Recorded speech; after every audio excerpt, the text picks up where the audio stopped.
Thanks to the ALPS team for making this amazing conference with beautiful decoration of fungi on the stage. I like that. So it's always bad to start coming with disclaimers about or excuses. Maybe it's spending too many years in England that even made me put a sorry on the title of my talk. They like, how do I do this? So it reflects my total inability to proper plan way ahead. So I didn't know exactly what I was going to talk about. So I think I'd keep it broad. And then I did something even worse. I thought, okay, all this psychedelic is a lot about being stuck and soften things up and making things more flexible. So I thought I'm going to try and do that myself with my way of presenting this science, and therefore started redoing my entire talk. So when Federico said he sent it last night, I sent it this morning, and it made sense when I started thinking about redoing the whole thing. And now I actually don't know why I did it. So now it's going to be completely upside down. But let's see how it goes. You're the guinea pigs of a completely opposite way of trying to present. So basically, at least I thought, you saw Federico, he had babies on his slides. He also had a very cute monkey. And I was thinking a bit the same, that I could spice my talk up with something a bit cute. So I like cats, and I put a cat on. And even equally cute, a little baby. The reason why I did that, apart from it being quite cute, is that there's a difference here. In very early life, you can see a little cat, and actually most mammals, that when they came out, when they come to life, they already have a lot of skills. They're actually quite developed, quite matured, and ready to live their life and do things, hunt and play, and where we are kind of pathetically unable to do anything for a long time and totally dependent on care and love and parenting.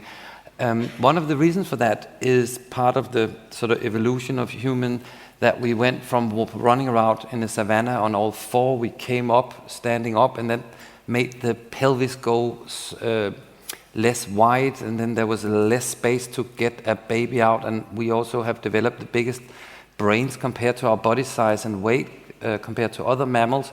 So in order to get this little human with a big head and a big brain out of the birth canal, there wasn't time to stay that long, and therefore we have to keep on maturing when we get out into life. So in a way, the cat is a bit more complete, so to speak, where we need to develop and mature a lot through lived life, particularly early on. And that means that we have a whole system, a biology, including our brain, that can be molded and formed by genes and environment after we are out of the womb.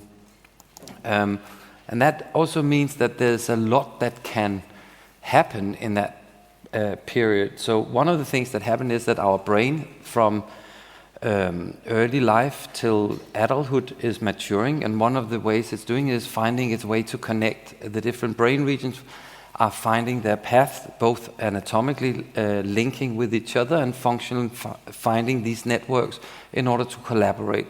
So you can see that the different, put this in order to explain this model that a lot of people have seen, because it's so beautiful, and be used as almost as a metaphorical, data-driven way of explaining how psychedelics at least partially work. But each little ball there is a region, and the different lines are connections, functional connections, so regions that are working together at this active at the same time in different locations. They are forming these networks.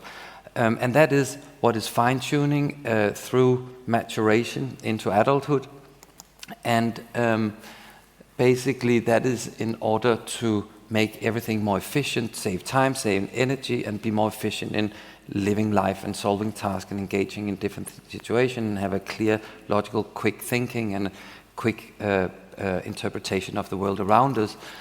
So these different networks, they become more connected within and less connected between each other in order to function in these networks. And all that in order to achieve efficiency. And What we can see, there's data to support this.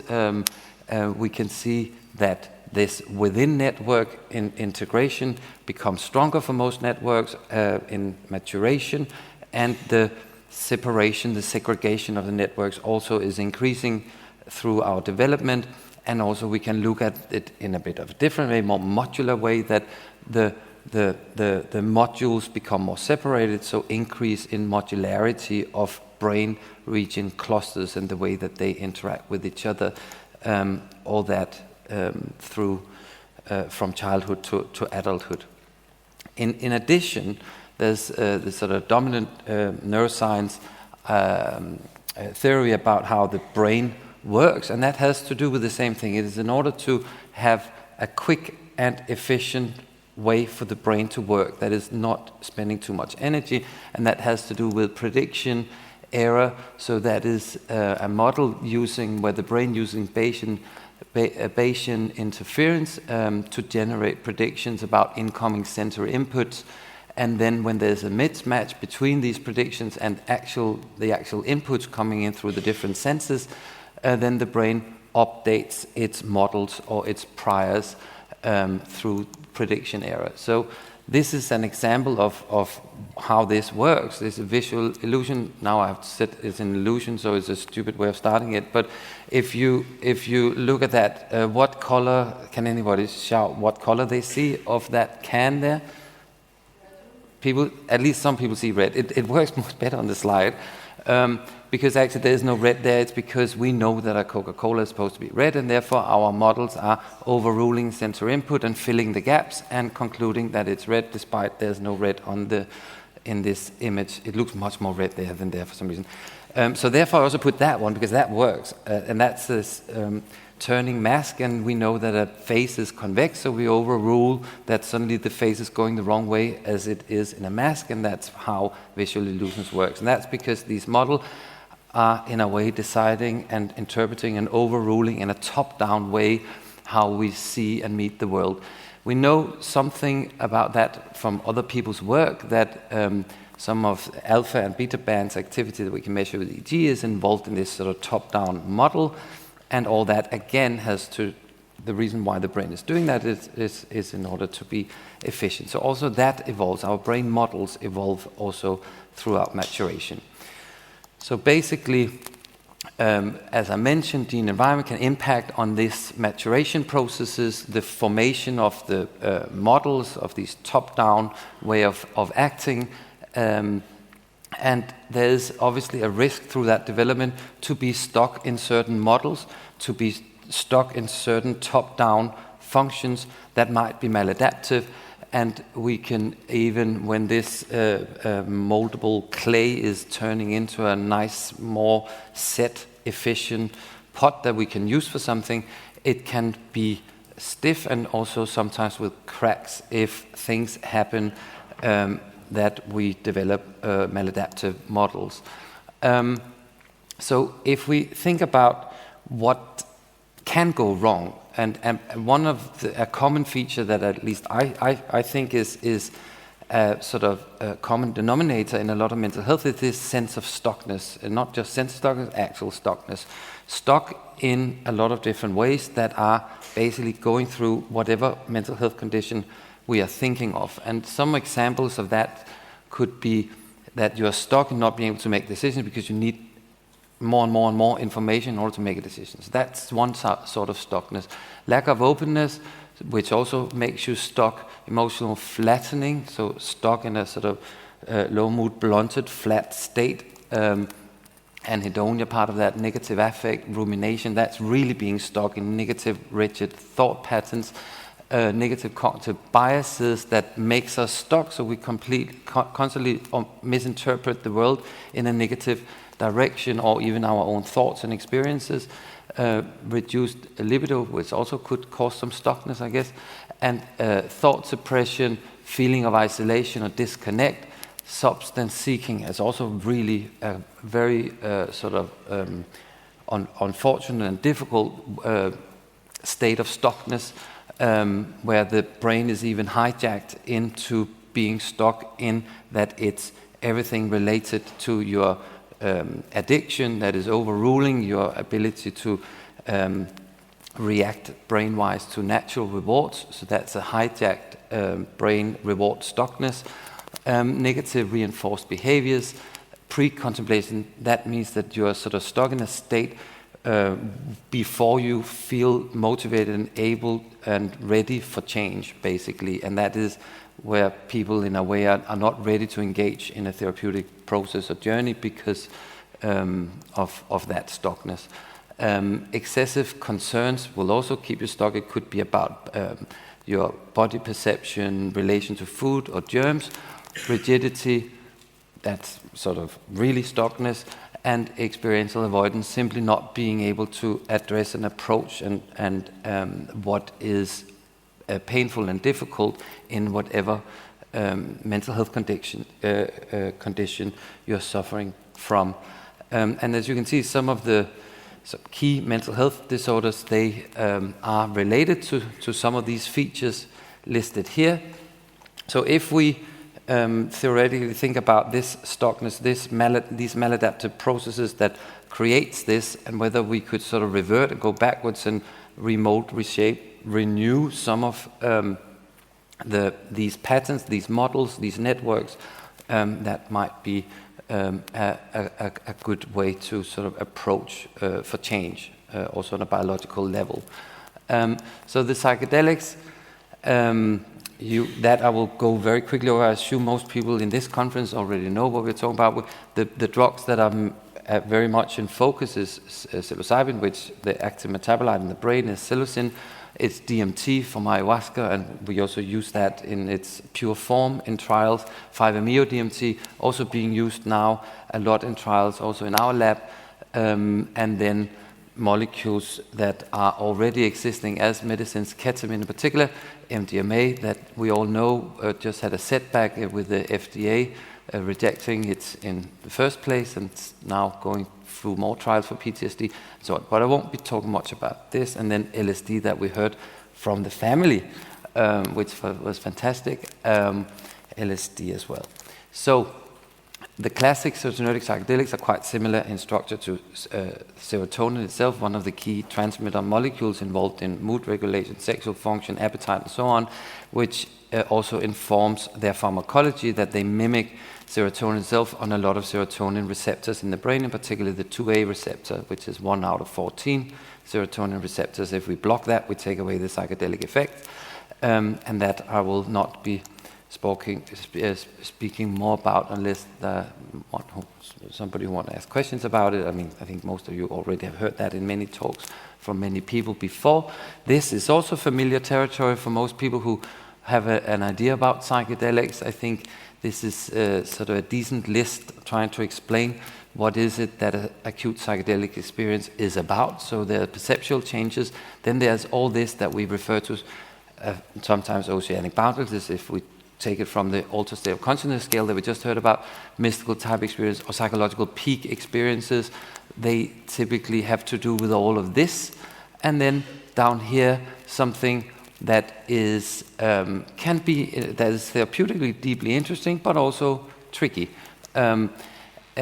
Again, we know that they're not addictive. That's part of the reason why we dare to redevelop and test them, and we're all involved in this work, because they're quite safe drug physiologically and not having this dependent formation like so many other substances have, again, probably due to their very serotonergic pharmacology. The tricky part is that they can be challenging experience. It can surface complicated psychological material, relational stuff that can be overwhelming and very difficult to predict as well in sessions, in psychedelic experiences. And if you look at this relation, there is some issues here that I think we need to maybe pay a little bit more attention. We are writing a case paper on it with some cases of early life abuse experience very early in their life that they have for the first time an experience of during a psychedelic session. And whether that is a hidden memory, whether it's a false memory, very tricky terrain, and that puts a lot of responsibility on the therapist in order to navigate that after these experiences happen. So I think it's something we need to think about, potentially actually build into consenting of psychedelic therapy, and have plans for how to deal with therapeutically when and if that happens, because it has happened in our trials, happened in general with psychedelics. Not often, but it's tricky when it does. And that has to do with this, that is exciting and interesting and therapeutic, meaningful, but when that happens, it's tricky. In the trials we are doing, we use not always the same design in our lab at Imperial, but several of the trials have this sort of single-arm fixed order, meaning that first there is a placebo session. You see here we use a 1 milligram, sometimes an inert session with some preparation and so on, sitting at around this time point after we have some baseline measures, and then some weeks later another session, and sometimes even another session, and then a follow-up period.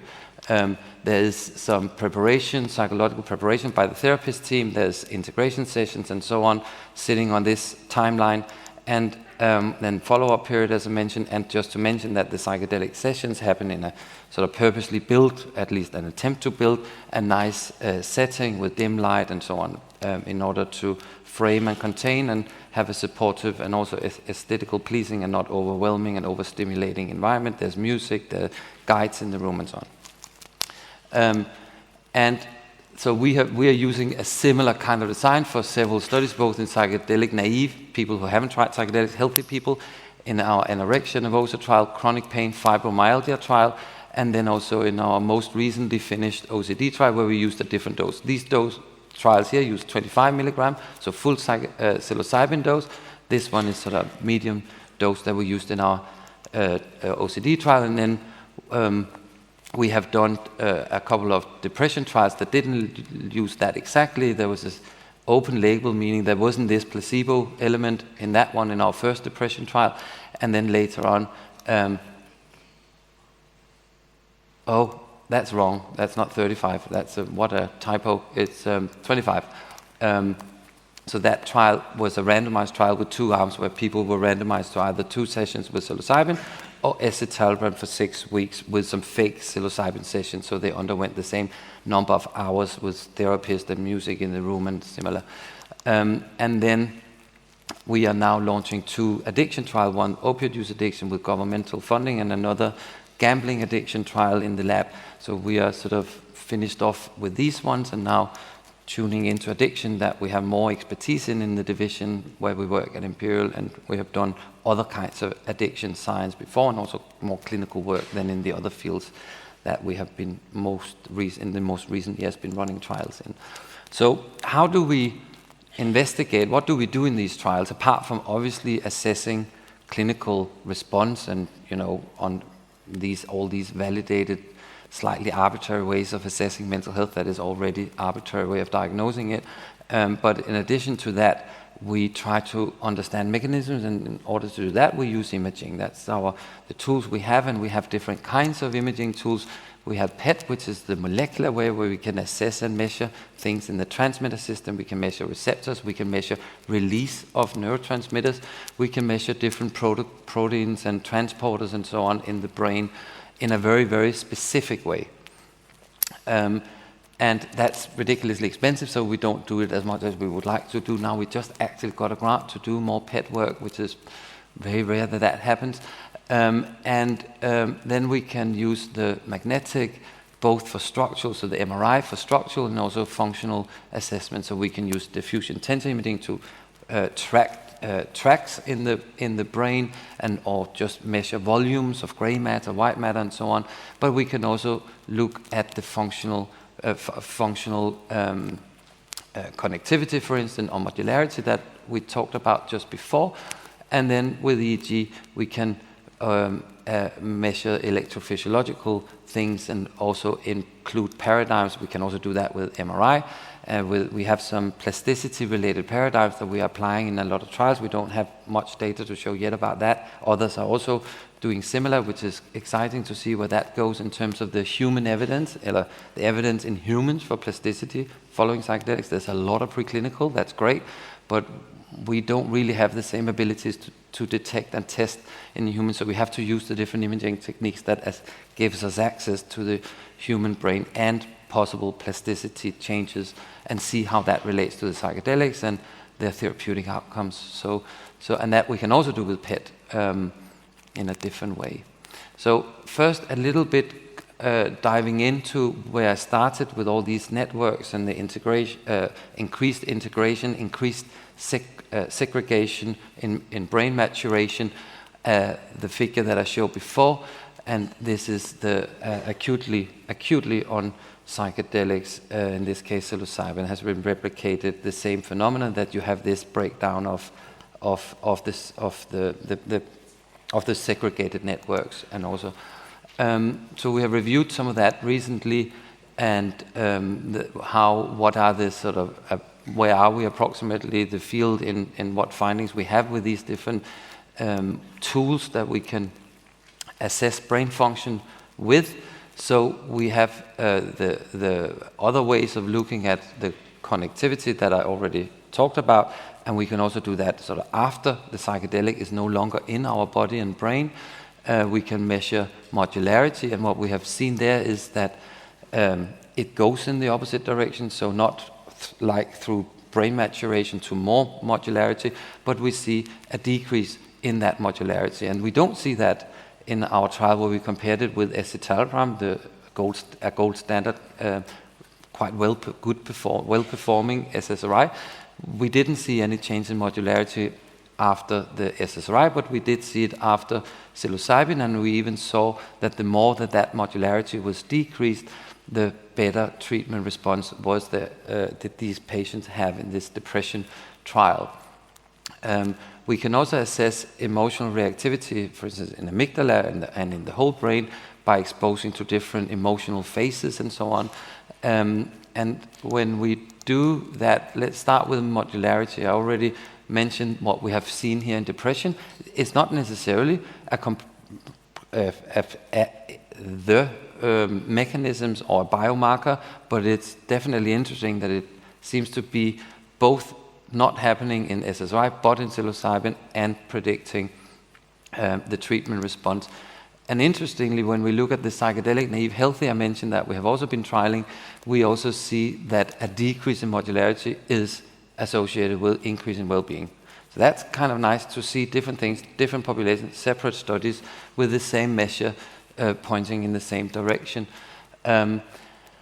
When we look at the more structural aspect of plasticity, so change in brain wiring on a more sort of structural anatomical way, we can use diffusion tensor imaging, DTI, and we also, in these psychedelic naive healthy, having their very first psychedelic exposure ever, we can see something that could be new formation also of microstructural changes, and they are also related to the change in modularity in these psychedelic naive healthies. So we shouldn't overinterpret it, findings like that. It needs to be replicated. Interpreting DTI data is quite complicated. There's a lot of things that influence the signal, but still interesting findings. When we look at the emotional phases, we have more recently in the depression trial, we can see that where the SSRI is dampening your reactivity in your amygdala to different emotional phases that you are experiencing in the scanner, we don't see that with psilocybin. So again, pointing at different mechanisms where the SSRIs are sort of dampening emotional response, psychedelics are not. If anything, maybe taking the lid off and allowing for more emotional connectedness, basically, to your emotional life. With the PET, we have seen different things. The Copenhagen team has used PET to do occupancy, so basically testing that different doses of psilocybin is the higher dose you get, the more they are binding to the 2A receptor, and that is directly related to the intensity of the experience, and that they are repeating with other psychedelics. We can also measure serotonin release in the brain, and that's what we got the grant to expand that work, which is tapping into trying to understand the serotonin hypothesis. Is there something about it? There's indications from our first work that there is. Not to say that that's the explanation for depression, not at all, but it might play a role, and we are trying to replicate that using a more sophisticated version of the same method. Also using PET, we can see in the Copenhagen group that the 2A receptor binding is if it's low set, so a low level of density of the receptor is predicting more of a mystical type experience. And also we can assess molecular aspects of brain plasticity, and that work is ongoing. We are doing it in ketamine and DMT, and they're doing it with psilocybin, both I think Copenhagen, Karolinska, and also Yale. So a lot of work is now being done in order to get different angles in on the plasticity. So that will be interesting to follow over the next year or two. There will come quite a lot of data out from different labs. So that we can move away from just seeing it in cell cultures and rodents, that the brain is changing on psychedelics. We want to try and understand that better also in our own species. So here, with the EEG, we can see a decrease in alpha, and as you heard, the alpha is actually involved in the top-down modeling. So there seems to be a flattening of the brain hierarchy, a softening of the hierarchy of this top-down regulation of how we interpret the world. We can measure that and see evidence for that in the brain with EEG. Interestingly, we can also measure brain complexity. So brain complexity is something that, so if you are in a diminished state of consciousness, in coma or under sedation, you have very low brain complexity. And then in normal awake consciousness, you have a certain level. Psychedelics, you have a higher level than you have in normal awake consciousness. So a more complex sort of picture of the brain on psychedelics. And interestingly, we can see now in this data that is on its way out from the psychedelic naive healthy people, we can see that the more entropic, the more complex the brain activity is, the more psychological insight, at least they are associated in this study. And they are also, the same phenomenon is associated with an increase in well-being in these healthies. So again, something about the brain fingerprint or signature of the psychedelic in terms of increasing complexity in this expanded state of consciousness rather than a diminished state, it seems to be associated with interesting phenomena such as insight following the psychedelic experience, or even increases in well-being. And then, as I mentioned, there was relationship between modularity and the track changes, anatomical changes with DTI, which is also interesting to see whether we can replicate and see whether we see the same thing in other studies of psychedelics where we have measures with MRI. So back to this one with all this stuckness. So if these drugs can make us less stuck, we would hope that it would impact all of this. There's still stuff that is ongoing, including work in Katrin Preller and others' lab in Switzerland, also by ourselves in Imperial, and probably also other places that are still looking into some of it. We are still early days of all our OCD data, and also Yale and Johns Hopkins are doing OCD work. So there are some things where we are hopefully we'll get more answers, but there's actually quite a lot that we can already see. And I apologize for probably not having I don't have all references for everybody's work for all this. I've just put some on, but we can see decreases in negative cognitive biases, thought suppression, a feeling of isolation and disconnect, so basically increased connectedness. Rosalind Watts is one of the people very central in that space and thinking about that early on and developing the scale that we and others are using. When we can even see related stuff like increase in nature relatedness very through many trials. And also in several addiction studies with psychedelics, we can see reductions in these phenomena, and then we still want to understand more about the mechanisms. So that's why we are doing Q reactivity in the scanner with MRI in addiction in order to see whether the psychedelics are tapping into that, and basically in a way rebroadening a hijack reward spectrum. And we can also see in eating disorder and anorexia studies decreases in these concerns, which is a positive, some nice findings to have, and we can see different aspects of reductions in rigidity and inflexibility, so basically increased cognitive flexibility. We can see a reduction in experiential avoidance, which is really interesting phenomenon that is important across mental health conditions. And as you can see, a lot of this is basically not just related to a specific condition. It goes beyond the measure of a symptoms. It goes into more profound functions of how we work as humans. And we can see this anti-blunting effect, and we don't see that with the SSRI. If anything, sometimes the opposite reported with SSRIs. So you see, it's different from what we conventionally are using, it looks like, in psychiatry, which is very exciting and holds great promise for them to be sort of alternative tools in the toolbox in psychiatry, hopefully. So already a lot of findings in reducing the stuckness that can be seen as useful across different mental health conditions, even that one. And as you can see, this is almost a bit the opposite of blunting. So that is very, very appealing, because it's not just about making a person's low mood disappear. Patients want more than that. They want to enjoy life. They want to get rid of a blunted, flattened affect state.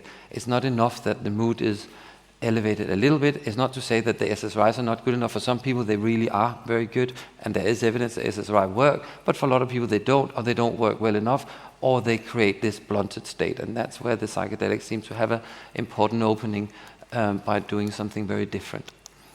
And then I actually didn't talk about any clinical data, any symptom data, and now I'm probably also running out of time. So this time I got to speak about what I often don't get the time to, because I'm just not good at clearly planning my time. But maybe I actually don't know how much. No, they have left. So basically, some clinical data. So these were the conditions that I threw up there, also because they are the one that we are actually working on in the lab. So the mood disorders, what is the status approximately for where we are with depression with psychedelic intervention? So basically there's a lot of data, a lot of different publications on reduction in depressive symptoms. Some of them here, there are much more, as you can see from the number of references. They're listed down here. There might even be some missing. I apologize for that.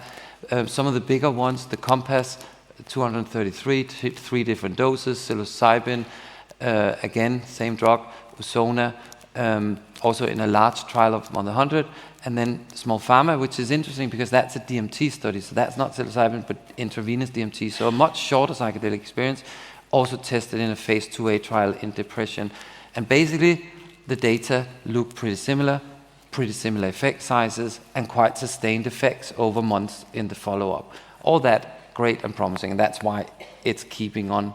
The development is happening and not stopped, despite the setback about the MAPS and the FDA and MDMA therapy.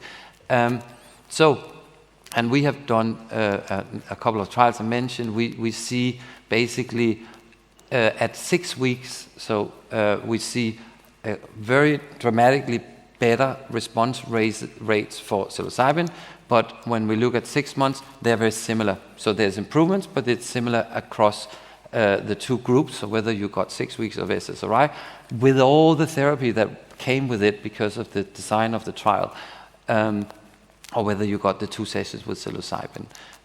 But what we can see where it separates also at 6 months is there's more improvement in work and social functioning, more improvements in meaning of life, and more connectedness in the psilocybin versus the SSRI condition in these depressed patients up to 6 months. So this is 6 months after they got the dose.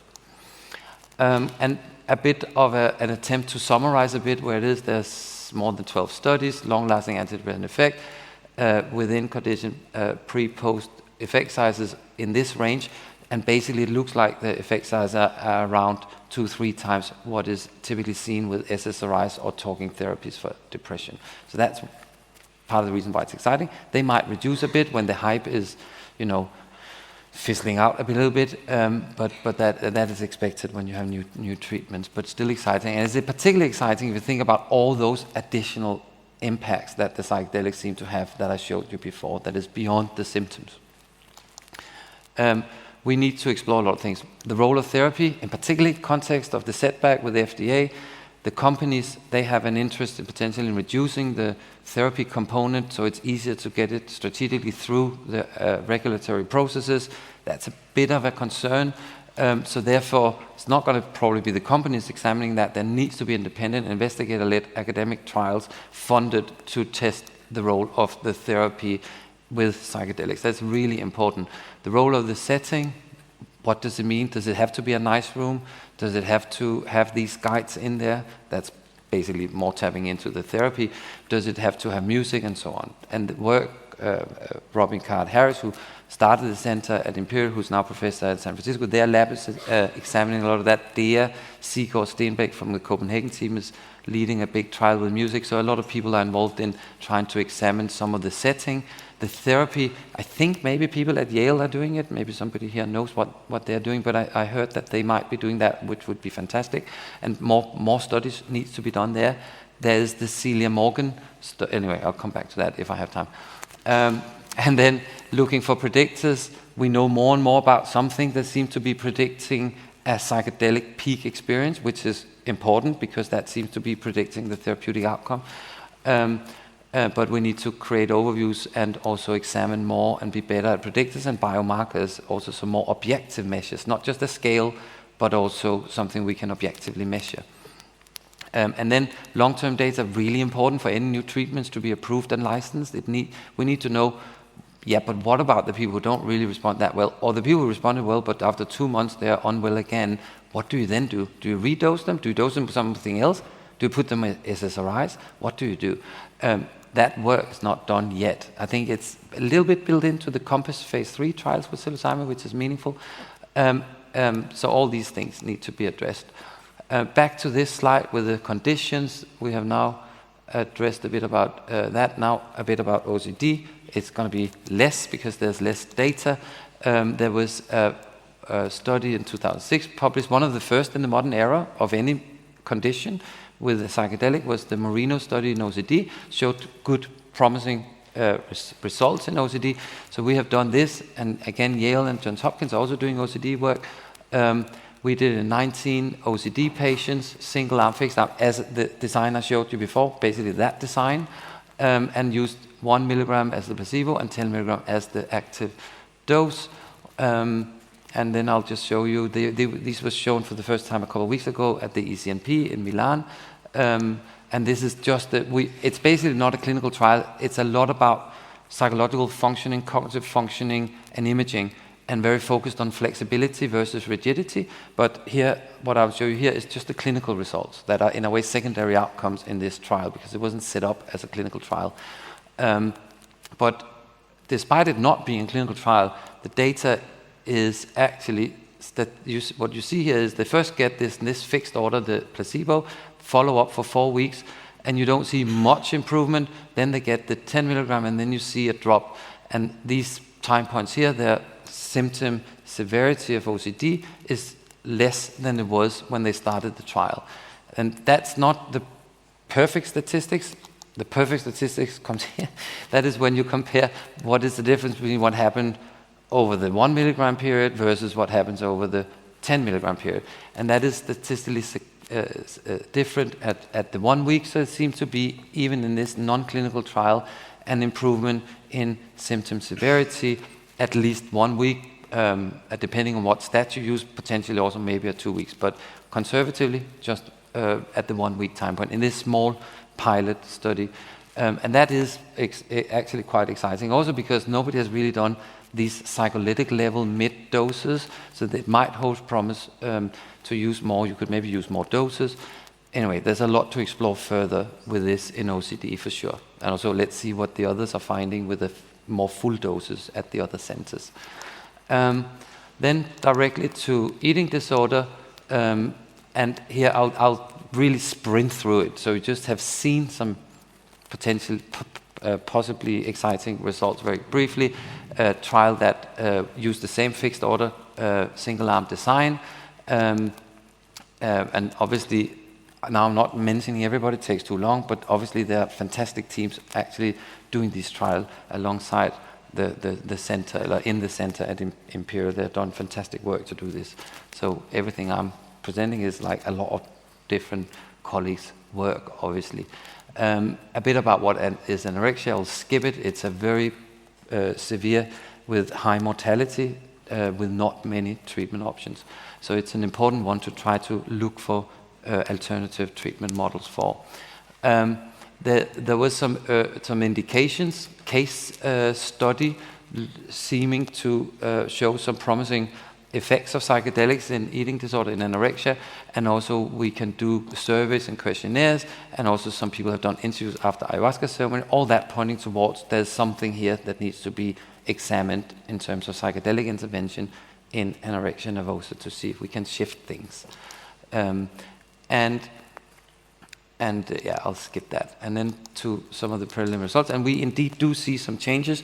We see improvements in one of the validated standard kind of assessments of severity in eating disorder, in anorexia, and we can see improvements.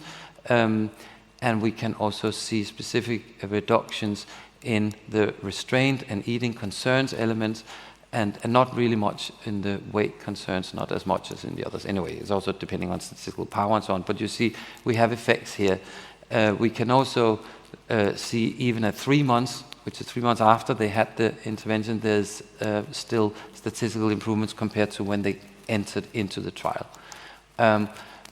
Pre-contemplation, readiness for change, motivation for change is also assessed, and there we also see improvements in this trial. So all that promising, I won't go into details. And then addiction, I really won't go into details because there's a lot to say, and in a way we are reopening our lab for doing trials on that, which we are very excited about, but and others have already done a lot of important work, but I will just refer to a review. That's one review. There are other reviews on the current status, both for the early work in the 50s, 60s. A lot of work was done with LSD, for instance, for alcohol addiction. All that is reviewed in different review papers, including this one. So I won't go into that. I'll go into this thing about the therapy that I say is important to examine. I think I share that view with a lot of people. What do we know? Ketamine has an advantage. It's already there. It's a medicine. It has been used in an extremely boring, very biological, very not psychotherapeutic way because it comes from anesthesiology, I think. So that means there you have a golden opportunity to actually study it without much psychological support, and then with. And that has been done a bit, and it does look like you benefit, you get more out of adding psychotherapy, both in alcohol, Celia Morgan-led trial from Exeter, their team, and also in this study for depression, that the therapy is adding to it. And also there's new data coming out from the McGill lab with Carl Greenway, showing that it looks like they have longer lasting effects of the ketamine interventions if you combine it with talking therapy than what you see in trials where they don't have it.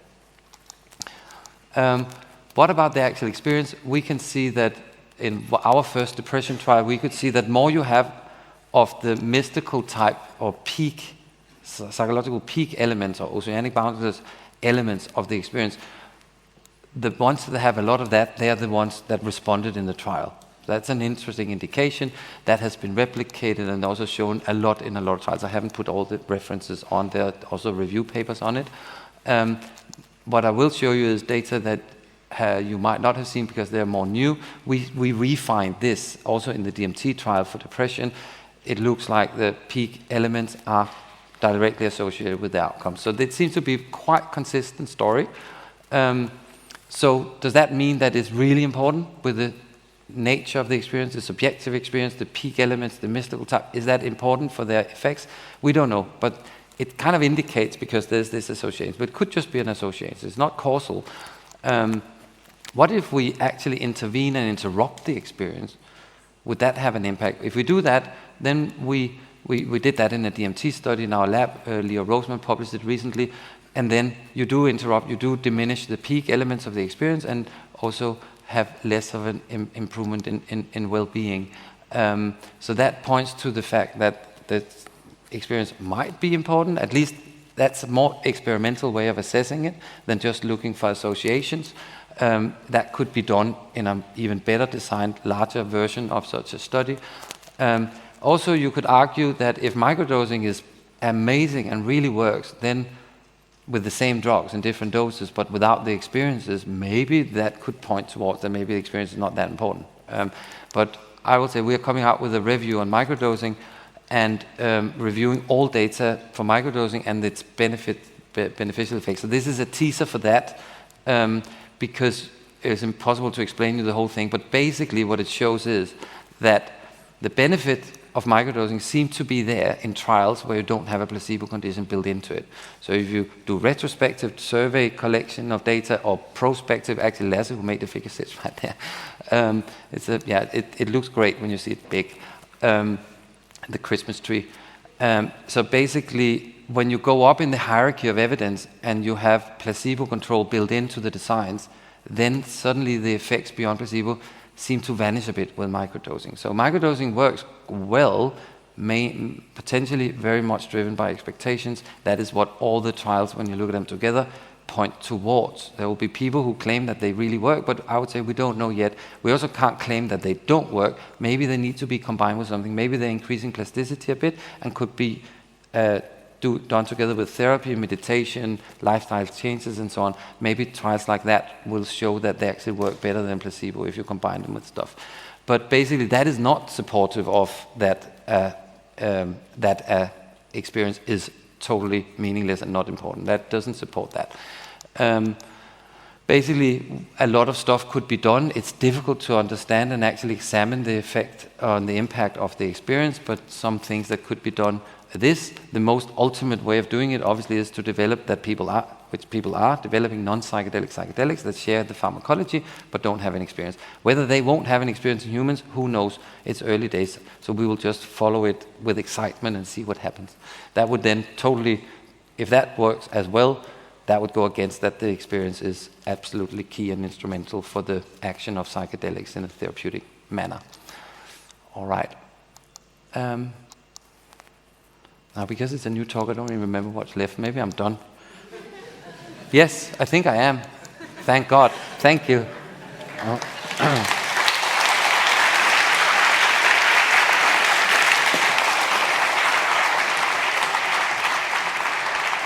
there time for questions?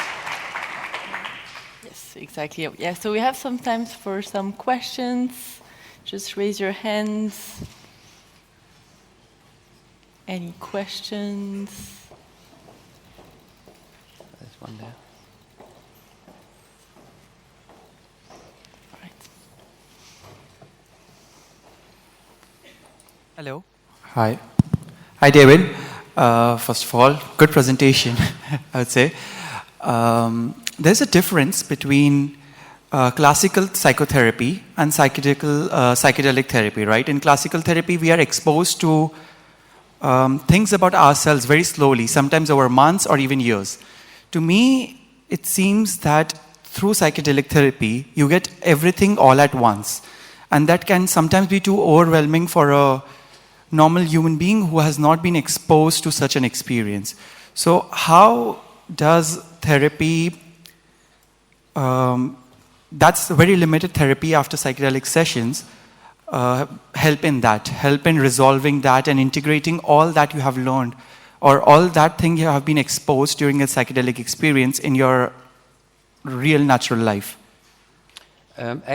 Probably, you know what, I think it's an excellent point, and I very much agree. And I think a couple of things. First of all, I think there are people at the conference who are also speaking who actually will be more thoughtful because they really sit and have great experience with the therapy around it and the integration. So I think they will probably be also hopefully be talking about some of that. I will come with one point though. I think that at this stage, in order to get them, if that's what we want, to get them through and have them licensed as medicines and be able to use them for people suffering mental health into public health and maybe, unfortunately, only some places private systems, but basically be able to give it. Then they need to go through the regulatory process and the approval. In order to do that, then the therapy element is confusing because these regulatory bodies, FDA, EMA, whatever they're called, they cannot approve and regulate talking therapy. So therefore, right now, it's a bit of a reduction, a way of talking about the therapy, which you can have very mixed feelings about, but the therapy will not be very, very enriched on the trials, in particular not the trials done by the companies who want them through the process. However, I think even people who work in the companies and have a financial interest in all that, I think that they, like probably the rest of us, see that the hope and the idea is a bit once they get out there, then they will be met and taken in, adopted by great therapists that will figure out when the person might be most ready to get this. That's the hope. I mean, it's also just going to be used in some clinics, I'm sure, but hopefully some people in a responsible way will be acknowledging what you are saying and saying, yes, I think you're right, so much come up, it's a super catalyzed, maybe too much for a person in a given state if they haven't already been working through a therapeutic process with a therapist, where they then together see now it might be the time to catalyze this process. And I think that's the most beautiful and meaningful, as I see it at least, is my personal view, of using this model. So I totally hear what you're saying and fully agree.